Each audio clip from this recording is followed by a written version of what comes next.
Ujian para dewa. Jangan bilang kalau dia ingin menjadi salah satu penghuni langit. Gumam Dewa Awan Hitam dengan tampang terkejut. Tujuan kami kemari adalah membawa pergi pemilik roh bela diri ular yin dan yang. Kenapa malah jadi seperti ini? Kalau dia menjadi salah satu penghuni langit, mimpiku untuk merebut roh bela dirinya akan menjadi sebuah mimpi saja. Pikir Dewa Hawi dengan tampang kesal. Tak ada alasan bagi para dewa untuk menolak kenaikan seorang dewa baru. Sepertinya tak ada pilihan lain selain melepaskan roh bela diri legendaris itu. Hufet, pikir Dewa Air sambil menghela napas dengan tampang kecewa. Kutunggu kau di alam para dewa, manusia, ucap Kaisar Langit sebelum menghilang dari pandangan Xiao Tian. Bersamaan dengan memudarnya tubuh Kaisar Langit, Dewi Chang'e dan para dewa-dewi yang lainnya juga ikut memudar dari pandangan semua orang. Sampai jumpa di Istana Langit, kakak pertama, ucap Panglima Tian Feng sebelum menghilang dari pandangan Wukong. Setelah semua dewa-dewi menghilang, waktu bagi para pendekar di bawah alam immortal pun kembali berjalan. 429. Rahasia Tai Namchun. Kaisar Langit dan para dewa-dewi menghilang dari pandangan Xiao Tian dan ketiga dewa setelah menyelesaikan urusan mereka. Bersamaan dengan menghilangnya mereka, efek dari teknik momentum para dewa pun menghilang. Xiao Zhaoye serta semua orang yang terdiam pun bisa kembali bergerak seperti biasa. Saat itu Xiao Tian sudah menutup kembali tingkat kultivasi serta tingkat roh bela dirinya agar tak membuat semua orang terkejut. Ketika melihat Xiao Tian dan para dewa ada di tengah-tengah mereka, semua orang dari Sekte Badat Berduri serta para prajurit dari Kerajaan Petir pun langsung menatap mereka. Dan tak lama setelah itu, mereka pun berjalan mendekati Xiao Tian dan para dewa. Sambil menunduk dan berlutut, semua orang memberi hormat kepada Xiao Tian dan para dewa. Hormat kami, Yang Mulia Maharaja Xiao Tian, ucap semua orang sambil memberi hormat. Hormat kami, Dewa Petir. Hormat kami, Dewa Kera, ucap para prajurit dan penghuni sekte sambil memberi hormat. Ada alasan mengapa semua orang tak terkejut dengan kemunculan tiba-tiba Xiao Tian dengan para dewa. Dan semua itu semata-mata karena mereka sudah terbiasa menyambut Xiao Tian saat datang menggunakan teknik teleportas. Alasan mereka hanya menyapa Dewa Petir dan Wukong adalah karena mereka tak dapat melihat Dewa Bumi yang masih dalam wujud roh. Setelah menerima penghormatan dari semua orang, Xiao Tian pun menyuruh semuanya untuk berdiri. Bangunlah, ucap Xiao Tian dengan tepang yang serius. Dan semua pun berdiri mengikuti perintah Xiao Tian. Melihat semua orang dapat bergerak saat itu, Xiao Tian pun merasa lega. Namun masih terdapat hal mengganjal di dalam hatinya. Untuk menyingkirkan hal yang mengganjal di dalam hatinya, dia pun berkata, apakah di antara kalian ada yang melihat dewa-dewi? Ketika mendengar pertanyaan Xiao Tian, Xiaohu yang merupakan murid pertama Xiao Tian di Sekte Badai Berduri, langsung menjawab dengan berkata, kalau dewa kami melihatnya, benarkah? Tanya Xiao Tian untuk memastikan. Bukankah mereka ada di sampingmu sekarang? Kami bahkan baru saja menyambutnya, jawab Xiaohu dengan serius.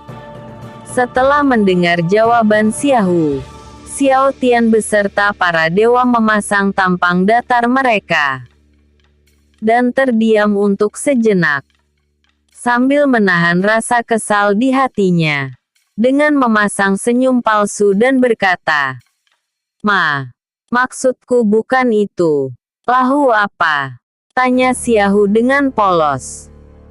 "Yang ada di atas langit tadi loh," jawab Xiao Tian sambil menunjuk ke atas langit. Ketika mendengar pertanyaan Xiao Tian, Xiaohu langsung memasang tampang serius dan menjawab dengan waktu yang cukup lama. "Para dewa di langit ya?" Serius?" Xiaohu terlihat sedang berpikir dengan begitu. Di saat semua orang mulai memperhatikannya, Xiaohu pun berkata, "Aku tak lihat." Seketika semua orang pun menepuk dahi mereka secara bersamaan. "Kalau tak lihat, kenapa tak bilang dari tadi?" bentak Tianzong dengan kesal. "Bocah ini," pikir Xiao Tian sambil menahan amarahnya. "Apakah di antara kalian ada yang melihatnya?" tanya Xiao Tian sambil menatap orang-orang satu persatu. Namun semua orang langsung menggelengkan kepalanya untuk mengisyaratkan bahwa mereka juga tak melihatnya. Ketika Xiao Tian sedang sibuk menanyai semua orang, Wukong menepuk pundak Xiao Tian dan berkata, "Ayo kita pergi." "Kemana?" tanya Xiao Tian dengan heran.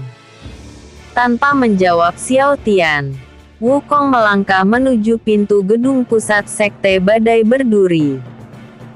Dan para prajurit yang berdiri menutup jalan pun menyingkir agar Wukong bisa lewat. "Jangan banyak tanya. Cukup ikuti saja," sambung Dewa Petir ketika melangkah mengikuti Wukong. "Hai, baiklah." Xiao Tian pun berjalan menyusul Dewa Petir dengan penuh rasa penasaran. Tunggu aku," ucap Dewa Bumi sambil berjalan menyusul.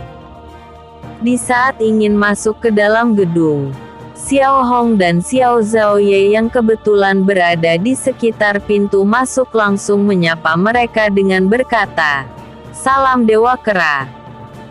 Wukong hanya tersenyum kepada mereka, lalu melangkah masuk melewati mereka. Begitu juga Dewa Petir, Dewa Bumi serta Xiao Tian pun mengikuti apa yang Wukong lakukan. Setelah berhasil masuk ke dalam gedung pusat Sekte Badai Berduri, mereka pun berpapasan dengan Tai Nam Chun yang sudah bisa bergerak.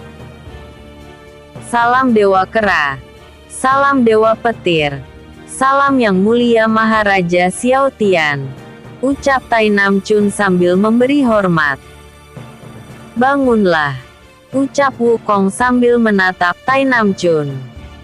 "Ampun Dewa Kera, bolehkah aku menanyakan sebuah pertanyaan?" tanya Tai Nam Chun sambil memberi hormat. "Tanyakan saja. Aku belum terlalu terburu-buru sekarang," sambung Wukong.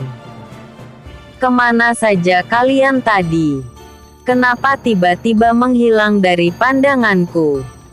tanya Tai Nam Chun dengan tampang heran. Belum sempat Wukong menjawabnya, Tai Nam Chun kembali melontarkan sebuah pertanyaan yang membuat Xiao Tian menjadi semakin penasaran. Dan pertanyaan tersebut adalah, "Oh Lia, apakah kalian sudah menemui para dewa? Kau masih mengingat mereka?" tanya Xiao Tian dengan penasaran. "Tentu saja aku ingat. Bagaimana aku bisa lupa? Aku ingat betul bagaimana mereka datang." Semua orang tiba-tiba saja terdiam dan langit berubah menjadi begitu silau. Di antara semua orang, hanya aku yang bergerak bebas hingga bisa melihat kedatangan para dewa, ucap Tai Nam Chun dengan serius. Ketika mendengar jawaban Tai Nam Chun, Wukong dan para dewa langsung terkejut bukan main. Mereka nampak begitu terkejut karena awalnya berpikir bahwa Tai Nam Chun dapat bergerak karena Kaisar Langit telah membebaskannya dari efek momentum para dewa secara bersyarat. Meskipun itu juga cukup membingungkan mereka karena normalnya kalau sudah dibebaskan dari momentum para dewa, Tai Nam Chun harusnya dapat terus bergerak hingga momentum tersebut berakhir. Kenyataan bahwa dia Tai Nam Chun terdiam kaku secara mendadak itu saja sudah membuat mereka bingung. Sambil menatap tajam mata Tai Nam Chun, para dewa pun memikirkan berbagai macam kemungkinan. Tunggu dulu. Maksudmu kau bisa bergerak jauh sebelum Kaisar Langit dan para dewa muncul? Tanya Wukong dengan serius. Dewa Petir dan Dewa Bumi pun menatap Tai Nam Chun dengan begitu serius saat itu, seakan mereka sedang menunggu jawaban darinya.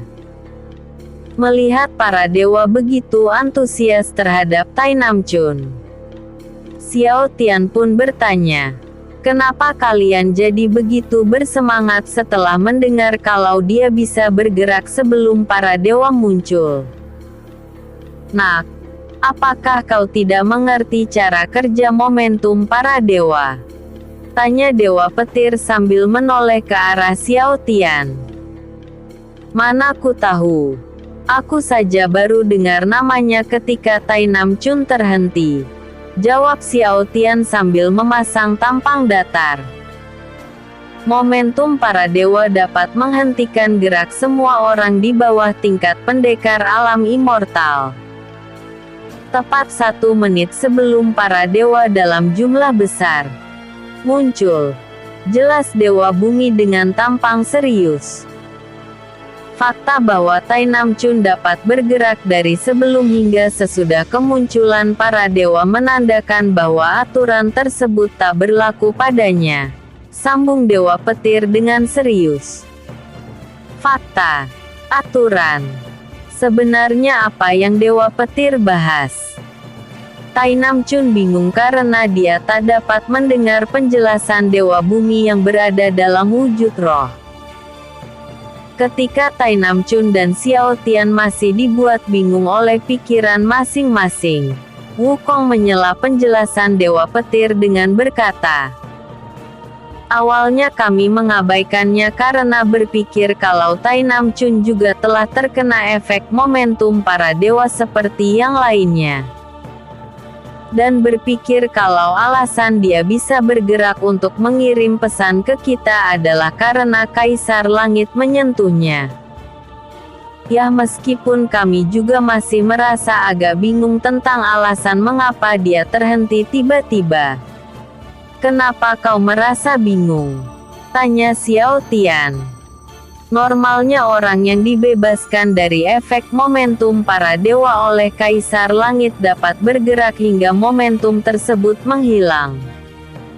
Makanya kami menjadi begitu bingung akan hal itu.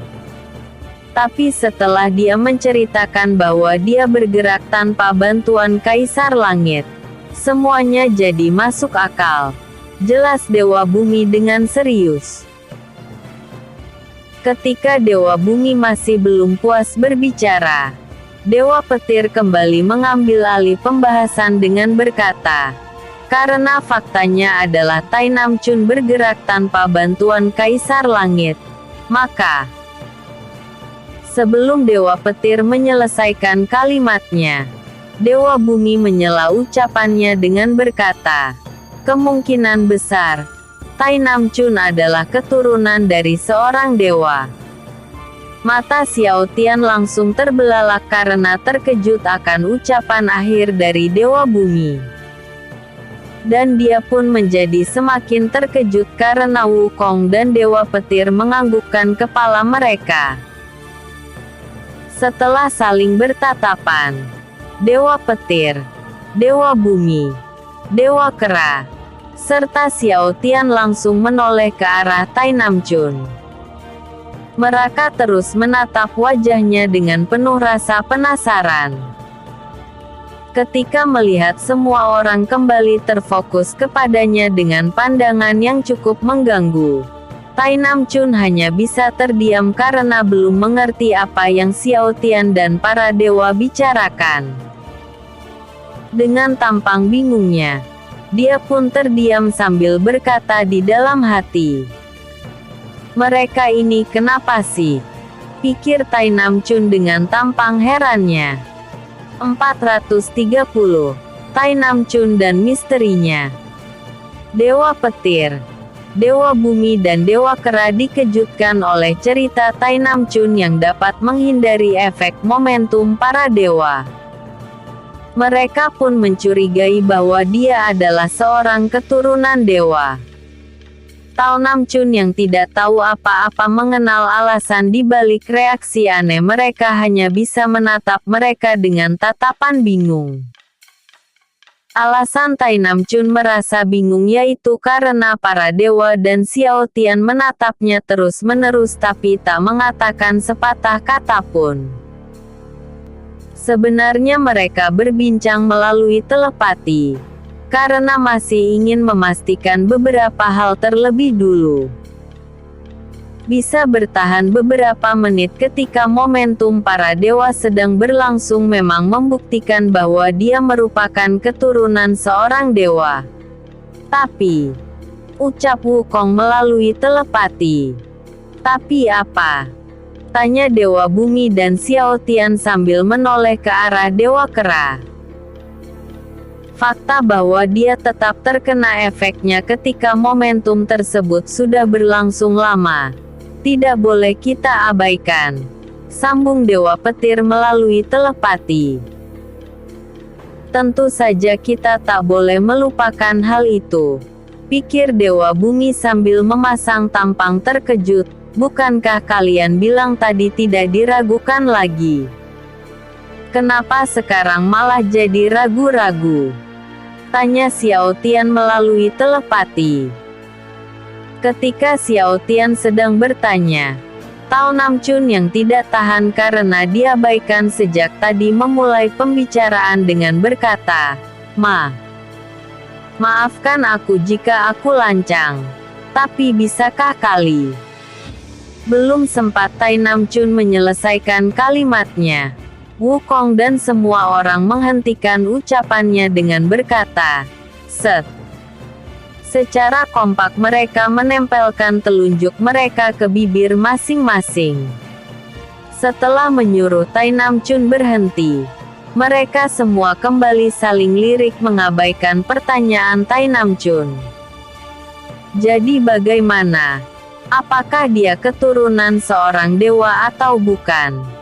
Tanya Xiao Tian melalui telepati. Tidak diragukan lagi kalau dia memang seorang keturunan dewa. Hanya saja, kemungkinan besar dia bukanlah seorang keturunan murni, jawab Wukong melalui telepati. Maksudnya? Tanya Xiao Tian melalui telepati. Maksudnya kemungkinan besar kalau dia seorang keturunan manusia dan seorang dewa. Bukan murni keturunan sepasang kekasih yang berada di alam dewa, sambung Dewa Petir melalui telepati dengan tampang serius. Ketika Dewa Petir menjelaskan situasinya, Dewa Kera dan Xiao Tian mengingat sesuatu yang mengganjal dalam pikiran mereka. Sambil menatap ke arah Dewa Petir mereka pun berkata, "Apakah kau ayah kandung Tai Namchun?" Pertanyaan macam apa itu? Teriak Dewa Petir dengan kesal. Setahuku Tai Namchun punya tubuh petir yang cukup langka. Karena petir identik dengan dirimu maka tak ada salahnya kami mencurigaimu kan? Tanya Xiao Tian melalui telepati. Aku bahkan disuruh diam. Dan mereka malah asik mengobrol melalui telepati. Satu-satunya yang bisa kudengar dari mereka adalah teriakan Dewa Petir barusan. Sebenarnya mereka sedang ngomongin apaan sih? Pikir Tai Namchun dengan tampang bingung. Karena mulai bosan melihat Xiao Tian dan para dewa berdebat tanpa bicara sepatah kata pun kepadanya, Tai Namchun pun berniat untuk pergi. Namun para dewa langsung menghentikannya. Karena sepertinya kehadiran hamba tidak dianggap di sini, maka hamba mohon undur diri, ucap Tai Namchun sambil memberi hormat, lalu berbalik arah untuk pergi. Namun sebelum dia pergi, para dewa menghentikan langkahnya dengan berkata, "Tunggu." "Hai," pikir Tai Namchun sambil menghela napasnya. Dia menghentikan langkahnya, lalu langsung berbalik menghadap Xiao Tian dan para dewa. "Apakah ada yang bisa hamba bantu?" tanya Tai Namchun sambil menahan rasa kesal di balik senyumnya. Ketika Tai Namchun berbalik, Xiao Tian dan Wukong langsung berkata, "Apakah kau anak dari Dewa Petir?"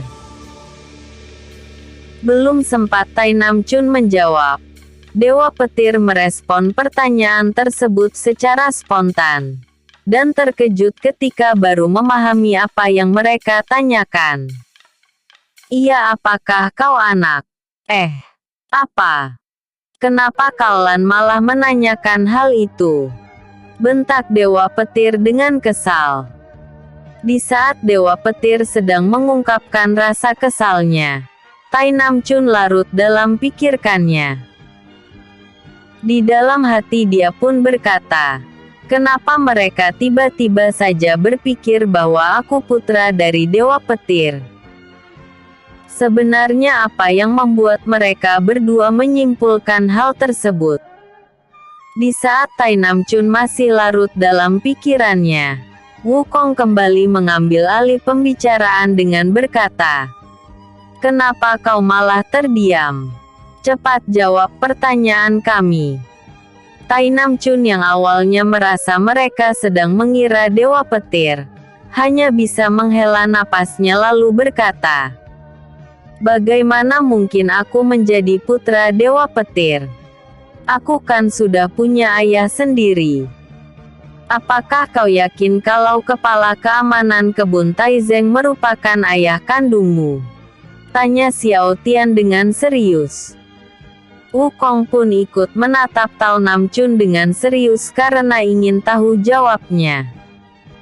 Sadar bahwa Xiao Tian sepertinya tak sedang bercanda, Tai Namchun pun mulai terlihat kesal. Dia begitu kesal karena pertanyaannya terdengar cukup menjengkelkan. "Yang Mulia Maharaja Xiao Tian, ada apa dengan pertanyaan aneh ini? Kenapa tiba-tiba saja kau menanyakan soal orang tuaku?" tanya Tai Namchun sambil menyembunyikan rasa kesalnya. "Jawab saja pertanyaanku. Aku tak memerlukan pertanyaan lain yang keluar dari mulutmu," sambung Xiao Tian dengan serius. "Sejak kecil hingga sekarang, ayahku tak pernah berkata kalau aku bukan anak kandungnya. Dengan kata lain, setahuku aku memang anak kandungnya," jawab Tai Namchun dengan tampang serius. "Apakah kau sangat yakin?" tanya Dewa Kera sambil menatap tajam mata Tai Namchun. "Tentu saja aku yakin," sambung Tai Namchun dengan tampang kesal. "Sudah kubilangkan, dia itu tak mungkin putraku. Aku ini sangat setia tahu," ucap Dewa Petir dengan tampang kesal. Setelah mendengar pembelaan Dewa Petir, Xiao Tian dan Wukong langsung memasang tampang tak percaya. Di saat Wukong dan Xiao Tian masih meragukannya, dan Dewa Petir kesulitan untuk membela dirinya, Dewa Bumi yang sejak tadi berdiam diri mulai mengangkat suaranya. Dan di luar dugaan ucapan yang keluar dari mulutnya adalah sebuah pembelaan terhadap Dewa Petir. Dengan tampang yang cukup serius, dia pun berkata, Dewa Petir berkata yang sebenarnya. Aku berani jamin kalau Tai Namchun tak memiliki hubungan darah dengan dia sama sekali. Karena bingung dengan ucapan tak berdasar Dewa Bumi, Wukong langsung menatapnya dan berkata, Kenapa kau bisa seyakin itu? Tai Namchun yang tak bisa mendengar ataupun melihat Dewa Bumi, mengira kalau ucapan Wukong itu mengarah padanya. Meskipun kesal karena status orang tuanya diragukan, Tai Namchun mencoba menahan diri dengan menyembunyikannya menggunakan senyum palsu. Sambil menahan rasa kesalnya, dia pun berkata, Maksudmu? Maaf aku tak sedang berbicara denganmu. Abaikan saja ucapanku yang barusan, ucap Wukong dengan mata yang terbuka. Oh, sambung Tai Namchun dengan heran. Di saat Tai Namchun sedang terdiam, Wukong pun kembali bertanya kepada Dewa Bumi. Namun kali ini dia menanyakannya melalui telepati karena takut Tai Namchun salah mengira lagi. Bisakah kau jawab pertanyaanku tadi? Tanya Wukong melalui telepati. Ternyata kau bisa lupa juga ya, Dewa Kera. Dewa Petir telah terkena kutukan darah iblis dari relik generasi sejak lama. Dian Zeng dan Dian Peng putranya memiliki darah tersebut karena mereka merupakan keturunannya. Sedangkan Tai Namchun tidak memiliki darah iblis sama sekali. Jelas Dewa Bumi dengan serius. Setelah mendengar penjelasan Dewa Bumi, Wukong pun mulat mengerti. Dia benar-benar melupakan hal tersebut karena terlalu fokus terhadap tubuh petir Tai Namchun. Dan Dewa Petir yang mendengar alasan masuk akal tersebut pun langsung membuka matanya lebar-lebar seperti seseorang yang baru memahami sesuatu. Benar juga, pikir Dewa Petir dan Dewa Kera dengan mata yang terbuka lebar. Jika dia bukan keturunan dari Dewa Petir maka, pikir Dewa Kera, Dewa Bumi dan Xiao Tian sambil menatap ke arah Dewa Petir. Sambil menepuk Dewa Petir mereka pun berkata, Yang sabar ya. Apa-apaan dengan tatapan penuh rasa simpati kalian? Ucap Dewa Petir dengan kesal. Kau masih tak memahami hal ini juga. Jika dia bukan keturunan darimu yang berhubungan dengan manusia, maka kemungkinan dia adalah putra dari istrimu. Jelas Wukong dengan tampang serius. Tidak. Istriku tak mungkin mengkhianatiku, pikir Dewa Petir dengan tampang yang begitu syok berat. Meskipun mempercayai kesetiaan istrinya, Dewa Petir tak bisa mengelak dari fakta bahwa Tai Namchun adalah keturunan dewa dengan tubuh petir. Untuk memastikannya dia pun berkata, Apakah kau tahu siapa nama ibumu? King Su. Jawab Tai Namchun dengan jelas. King Su. Bukankah itu nama istriku? Pikir Dewa Petir sambil berlutut dengan frustasi. Tidak.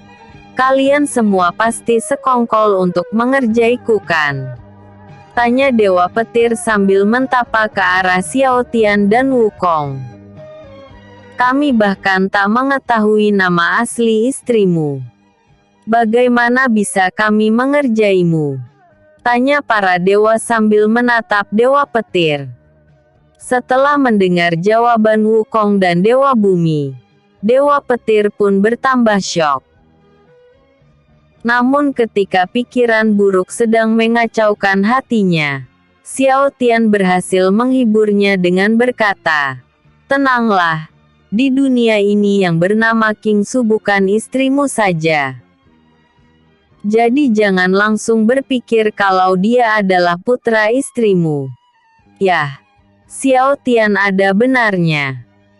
Lagi pula di alam semesta ini yang menjadi dewa petir bukanlah kau seorang. Bukankah begitu Dewa Kera? Tanya Dewa Bumi sambil menepuk pundak Dewa Petir. Ketika Dewa Petir mulai berhenti frustasi, Wukong kembali menjatuhkan mentalnya dengan berkata, "Yah, kau memang benar Dewa Bumi. Tapi satu-satunya Dewi Petir di alam semesta ini yang bernama King Su hanya istrinya saja. Dan aku berani jamin hal itu karena aku pernah berkenalan dengan yang lainnya," ucap Wukong sambil menatap Dewa Petir. Setelah mendengar penjelasan Wukong, Dewa Petir pun kembali kehilangan semangatnya. Dia langsung berjalan menjauh sambil memasang tampang frustasi.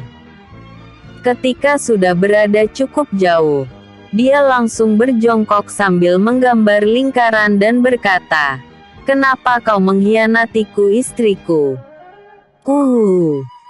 Melihat tingkah Dewa Petir yang aneh, Tai Nam Chun pun berkata, "Apakah Dewa Petir baik-baik saja?" 431. Rahasia Tai Nam Chun. Tai Nam Chun dibuat bingung oleh pertanyaan aneh yang dilontarkan Xiao Tian dan para dewa. Dan dia semakin bingung setelah melihat Dewa Petir begitu frustasi setelah mendengar nama ibunya. Karena tak tahu apa yang terjadi, dia pun bertanya, "Sebenarnya ada apa sih?" Tai Nam Chun berteriak cukup kencang sehingga membuat semuanya kembali terfokus kepadanya. Sadar bahwa Tai Nam Chun belum mengerti situasinya, Xiao Tian pun meminta izin kepada Dewa Kera Sun Wukong untuk menceritakan kondisinya. Sambil menatap serius ke arah Wukong, dia pun berkata, "Apakah aku boleh menceritakannya?" "Tentu," angguk Wukong sambil menatap Xiao Tian. Setelah mendapat persetujuan Dewa Kera Sun Wukong, Xiao Tian pun langsung menatap Tai Nam Chun dengan serius. Dengan wajah yang cukup serius dia pun berkata, "Ada kemungkinan bahwa kau adalah keturunan seorang dewa. Dan kemungkinan besar Dewi Petir adalah ibu kandungmu." Ketika mendengar kata Dewi Petir, Tai Nam Chun langsung teringat kejadian di Kerajaan Petir saat vampir generasi keempat menyerang dulu. Kejadian di mana dia pertama kali bertemu dengan Dewi Petir yang telah menyelamatkan hidupnya. Dia ingat betul waktu yang dia habiskan bersama Dewi Petir ketika mereka tersadar di tengah hutan obat. Berdasarkan ingatannya, Dewi Petir pernah memberikan hadiah sebelum kepergiannya. Dan hadiah tersebut adalah liontin emas berlogo petir yang dia simpan ke dalam cincin ruang. Tanpa pikir panjang, dia keluarkan liontin tersebut dan berkata, "Apakah Dewi Petir yang kau maksud adalah Dewi yang memiliki liontin ini?" Tanya Tai Nam Chun sambil menunjukkan liontin emasnya. Karena merasa tak asing dengan benda yang Tai Nam Chun tunjukkan, Dewa Petir pun kembali terkejut. Sedangkan para dewa malah terus mengomporinya dengan berbisik, "Wah, sepertinya kau benar-benar dikhianati. Dia bahkan memiliki liontin istrimu." Tidak salah lagi. Itu adalah kalungnya. Kalung yang pernah kuberi Lan di ulang tahun pernikahan kami yang ke-1000. Dia memang tak pernah mau memakainya. Tapi dia tak mungkin memberikannya kepada orang asing begitu saja, kan? Pikir Dewa Petir dengan tampang kesal. "Dari mana kau mendapatkan itu?" tanya Dewa Petir dengan tampang serius. "Oh, Aku menerima ini dari Dewi Petir. Memangnya kenapa? Tanya Tai Namchun sambil menatap liontin emasnya. Abis sudah kepercayaanku. Dia bahkan memiliki liontin milik istriku. Pikir Dewa Petir sambil menepuk dahinya dengan wajah frustasi. Apakah kau punya lukisan wajahnya? Tanya Wukong dengan serius. Tidak. Aku tak memiliki kenangan apapun tentangnya. Setiap kali aku bertanya kepada ayahku tentang seperti apa ibuku, dia pasti menjawab ibuku cantik dan sudah lama berada di surga. Dan aku tak akan bisa menggapainya sampai kapanpun. Dia selalu berkata kalau ibuku telah tiada. Dan tak ada satupun petunjuk tentangnya. Jawab Tai Namchun sambil mengerutkan dahinya. Sudah ada di surga bukan hanya bermakna telah tiada. Itu juga bisa berarti berada di alam dewa. Jelas Wukong dengan serius. Apakah maksudmu kalau ibuku benar-benar? Tai Namchun mengingat kembali masa ketika dia dan Dewi Petir tersadar di hutan obat. Hutan obat Kerajaan Petir. Dewi Petir telah terjatuh tak sadarkan diri setelah menabrak pepohonan dalam pikiran yang cukup kacau. Alasan pikirannya kacau hingga berakhir pingsan adalah karena kembalinya sebagian kecil memori tentang Dian Zeng yang sempat dia segel karena berpikir bahwa putranya telah tiada. Saat itu, dia sedang membawa terbang Tai Namchun yang sedang terluka parah. Dan memiliki tujuan untuk menanyakan asal-usul di balik tubuh petirnya. Namun karena kondisi fisiknya kurang menguntungkan, dia malah terjatuh pingsan karena menabrak sebuah pohon besar. Tai Zeng dan para bawahannya kebetulan menemukan mereka berdua. Dan langsung bergegas membawanya ke bangunan di tengah hutan obat untuk diobati. Saat Tai Namchun tersadar untuk pertama kalinya, dia melihat Dewi Petir yang masih dalam keadaan pingsan. Dia terbaring di kasur yang terpisah, namun masih dalam ruangan yang sama. Saat itu, ruangan sedang kosong karena para tabib dan ayah dari Tai Namchun disibukkan oleh para pengungsi dari luar istana. Selang beberapa lama setelah Tai Namchun memandangi Dewi Petir, dia pun tersadar dan langsung menatapnya dengan berkata, "Di mana kita?" Wajahnya terlihat begitu panik hingga Tai Namchun mencoba menenangkannya dengan berkata, "Jangan khawatir. Ini adalah rumahku. Kita akan aman di sini." Ketika mendengar kalau tempat dia terbaring adalah rumah Tai Namchun, Dewi Petir pun langsung tersenyum. Tak lama kemudian dia berkata, "Di mana ayahmu? Aku ingin bicara kepadanya." Dewi Petir bangkit dari kasurnya dan duduk menghadap Tai Namchun. Belum sempat Dewi Petir mendapatkan jawab Tai Namchun, Tai Zeng memasuki ruangan dan berkata, "Hufet, suasana di luar benar-benar merepotkan. Untung saja putraku bisa kuselamatkan." Ketika melihat Tai Zeng masuk, Tai Namchun langsung berkata, "Ayah.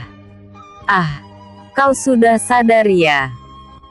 Katakan padaku, penjahat mana yang telah memukulimu sampai seburuk itu?" Tai Zeng menatap Tai Namchun dengan tampang serius.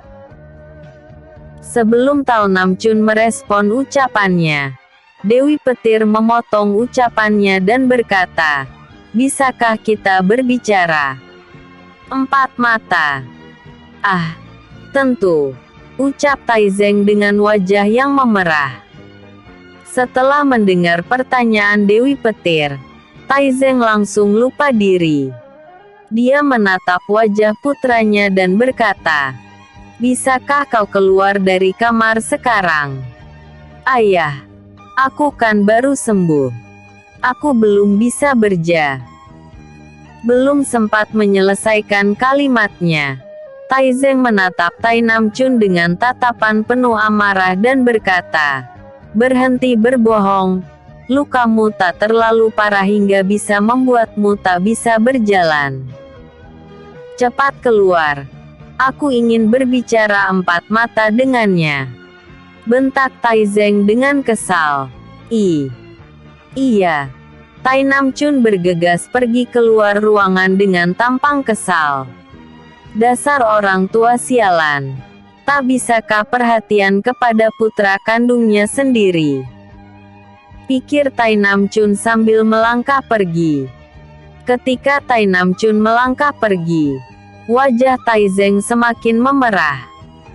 Dalam hati dia berkata, "Ya Tuhan, wanita ini begitu cantik bagaikan seorang dewi.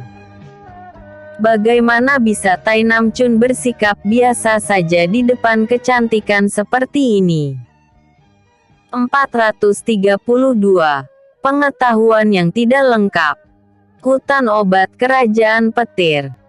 Tai Namchun yang baru saja tersadar telah diusir keluar dari dalam kamar perawatan oleh ayahnya sendiri. Semua hanya karena Dewi Petir ingin berbicara empat mata dengannya. Karena penasaran dengan apa yang mereka bicarakan, Tai Namchun membuka sedikit pintu ruangan untuk mendengar pembicaraan mereka. Saat itu Taizeng menatap Dewi Petir, wajah yang memerah dan terlihat begitu malu-malu. Saking groginya dia berhadapan dengan kecantikan seorang dewi, dia tak berani untuk menatap matanya secara langsung.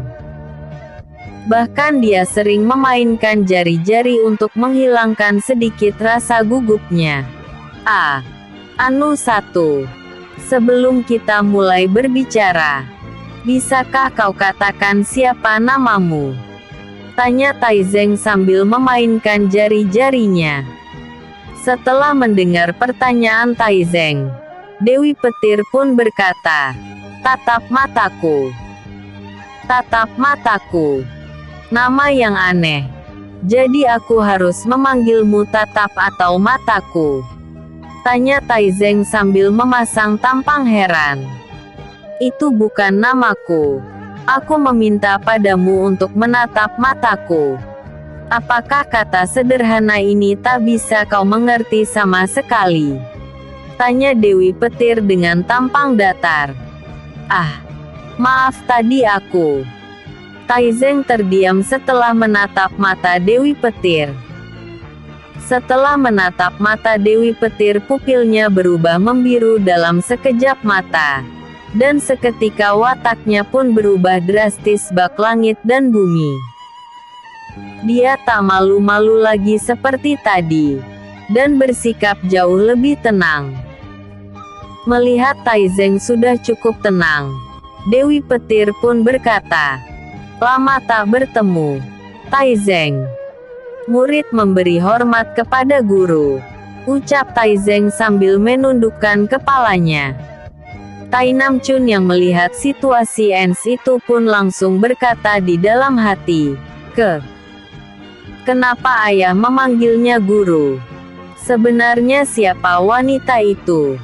Di saat Tai Namchun mengintip sembari menguping, Taizeng berkata melalui telepati, "Bocah itu sedang mengintip.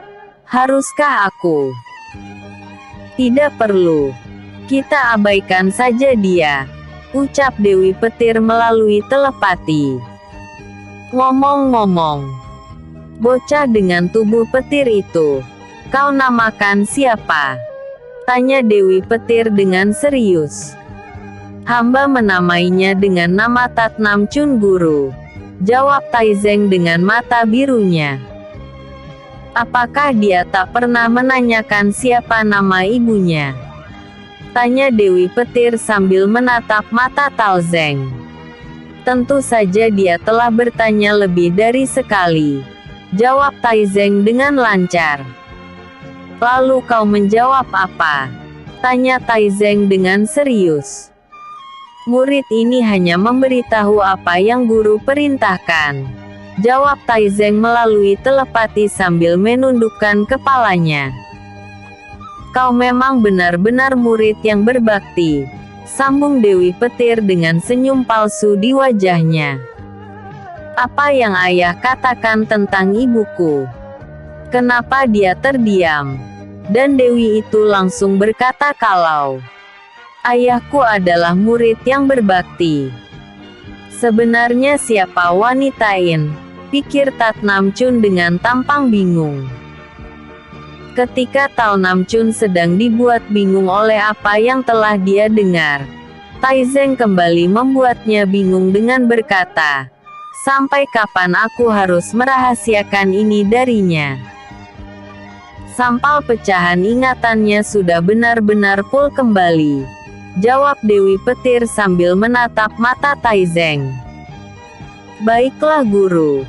Jawab Taizeng sambil memberi hormat. Oh iya. Ngomong-ngomong tubuh petir yang pernah aku wariskan padanya kini telah aktif. Berikan liontin ini kepada bocah itu untuk menekan auranya. Pastikan agar dia terus membawa benda ini bersamanya. Sambung Dewi Petir dengan tampang serius. Baik guru. Taizeng menundukkan kepalanya sambil menerima liontin dari Dewi Petir. Ketika Dewi Petir hampir melangkah keluar, Taizeng kembali menghentikannya dengan berkata, tunggu guru. Ada apa? Tanya Dewi Petir sambil menoleh ke belakang. Apakah kau tak ingin menekan ingatanku tentangmu lagi? Tanya Taizeng sambil memberi hormat. Tidak perlu. Aku lebih suka kepribadianmu sekarang. Dibandingkan kepribadianmu yang gila saat melihat wajahku. Ucap Dewi Petir dengan kesal dan langsung bergegas meninggalkan ruangan. Setelah memberi titah kepada Taizeng, Dewi Petir melangkah mendekati pintu. Tai Namchun pun langsung bergegas pergi ke kamar lain agar tak ketahuan kalau telah menguping pembicaraan mereka. Ketika Dewi Petir telah keluar untuk membantu perbaikan kerusakan istana, dia berhenti tepat di depan pintu kamar di mana Tai Namchun bersembunyi. Sambil menatap ke arahnya, dia pun berkata, temut ayah Limu, dan mintalah liontin emas yang telah aku berikan kepadanya. Mendengar ucapan Dewi Petir, Tai Namchun pun terkejut bukan main. Sambil mencoba bersembunyi sebaik mungkin, dia pun berkata, sejak kapan dia menyadari kehadiranku? Lalu kenapa dia diam saja sejak tadi? Apakah dia memang sengaja membiarkanku menguping beberapa hal? Masa sekarang, sekte badai berduri. Karena Tai Namchun hanya melihat dan mendengar sebagian kecil dari ucapan Dewi Petir saja, dia pun tak bisa menceritakan asal-usulnya sama sekali. Yang jelas, tubuh petir memanglah warisan yang telah diturunkan olehnya. Karena masih belum mendapat jawaban yang memuaskan, Dewa Petir pun mencari alternatif lain untuk memecahkan masalah dengan berkata, bisakah kau panggilkan ayahmu kemari? Baik Dewa Petir, sambung Tai Namchun sambil memberi hormat. Bersambung 433. Teka-teki jati diri.